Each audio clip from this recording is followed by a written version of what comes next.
The slap cracked through the dining room like a gunshot. Heat flared across my cheek as I stumbled, one hand flying to the mark already rising on my skin. The Thanksgiving turkey sat untouched in the center of the table. Around it, 12 members of my husband's family started, some shocked, some quietly satisfied. Maxwell stood over me, chest heaving. "Don't you ever embarrass me in front of my family again," he snarled. His mother smirked.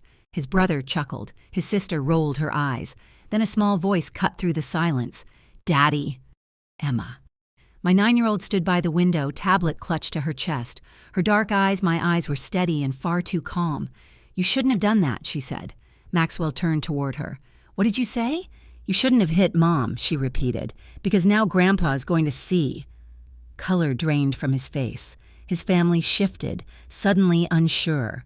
"What are you talking about?" he demanded. "I've been recording you, Daddy," Emma said, "for weeks. I sent everything to Grandpa this morning." No one spoke. The only sound was the ticking clock on the wall. "He said to tell you," Emma added, "that he's on his way."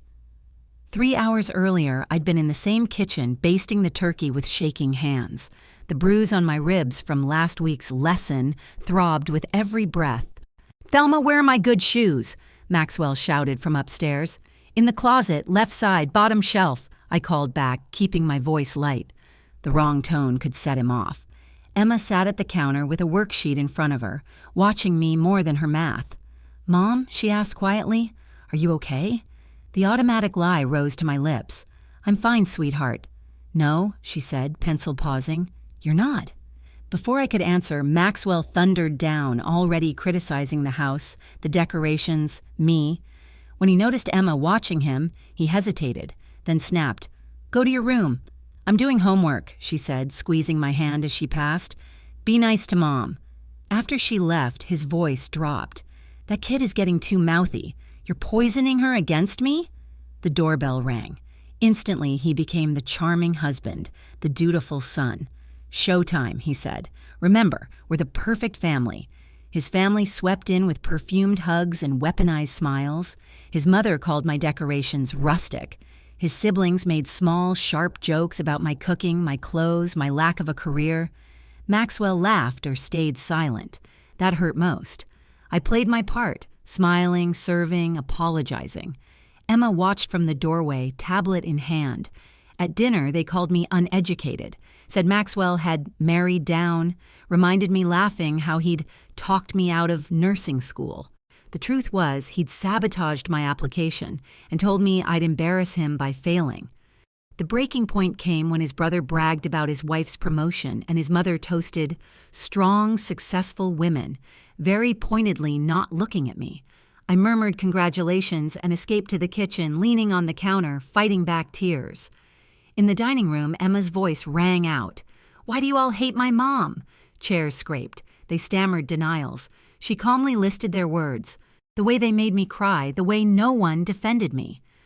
Maxwell slammed his hands on the table and ordered her to her room. When he stepped toward her, I rushed back in and moved between them. "She's a child," I said. "She doesn't understand." "Doesn't understand what?" he snapped. "That her mother is pathetic?" "Don't call her that," Emma said. "Don't you dare." "What are you going to do?" I heard myself ask him. "Hit a 9-year-old in front of your family? Show them what you really are." He hit me instead. The slap knocked the room into silence, and that's when Emma finished what she'd started.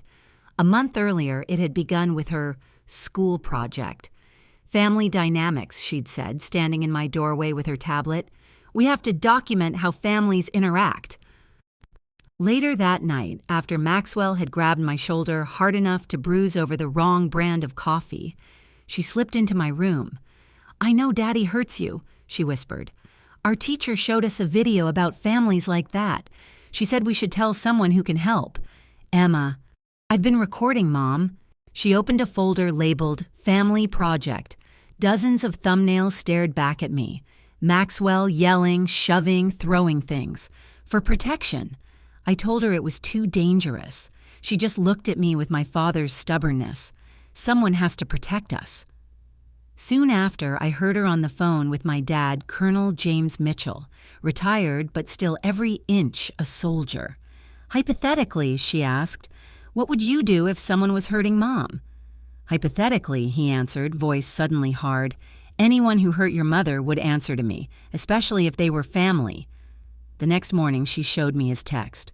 Always. Call me anytime. I love you both. He's ready, she said simply. Back in the present, my cheek burned, Maxwell's family fidgeted, and Emma held her tablet like a shield.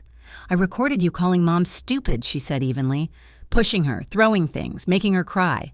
I sent everything to Grandpa, and to my teacher, and to the police tip line. Maxwell lunged for the tablet. Emma slid behind my chair. Don't, she said, it's all backed up. Engines rumbled outside, car doors slammed, heavy footsteps came up the walk. He's here, she murmured. The front door opened hard. My father filled the doorway, 2 officers from the base behind him. His eyes swept the room, my swollen cheek, Maxwell's posture, Emma's grip on the tablet. Thelma, he said quietly, touching my face. How long? 3 years, I whispered. His jaw clenched. He turned to Maxwell. 3 years you've been putting your hands on my daughter. 3 years you've been terrorizing my granddaughter.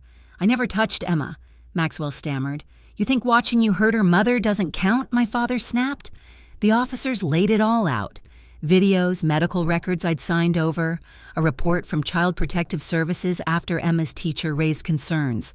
Captain Torres served Maxwell with a restraining order and noticed that I had temporary exclusive rights to the house. This is my home, he shouted. Correction, she said calmly. It's a documented crime scene. His family tried to claim they hadn't known until Emma repeated the things she'd heard them say about me. One by one, they left. Pack a bag, my father told me and Emma gently. You're coming home with me tonight. Maxwell begged, promised to change. Emma looked at him. I have 43 days of recordings that say it wasn't a mistake, she said. It was a choice. 6 months later, Emma and I lived in a small apartment with sunlight instead of shouting. The restraining order had held. Maxwell had been convicted and sent to prison. The divorce was final. I'd sold the house and started nursing school. Mrs. Andre wants to know if you'll talk to her class about resilience, Emma said one evening. About what? I asked. About how being strong doesn't mean staying quiet, she said. Sometimes it means asking for help. 3 years after that, I was a nurse, and Emma was 12 and unafraid. Maxwell still wrote from prison, asking for forgiveness. She never answered. Maybe I'll feel different when I'm older, she told me, but I remember what it was like to be scared all the time. Bullies only understand consequences. When a girl at school confided that her stepfather hit her mom, Emma gave her an old tablet and quietly showed her how to record. You're not tattling, she said. You're gathering evidence. Evidence is power.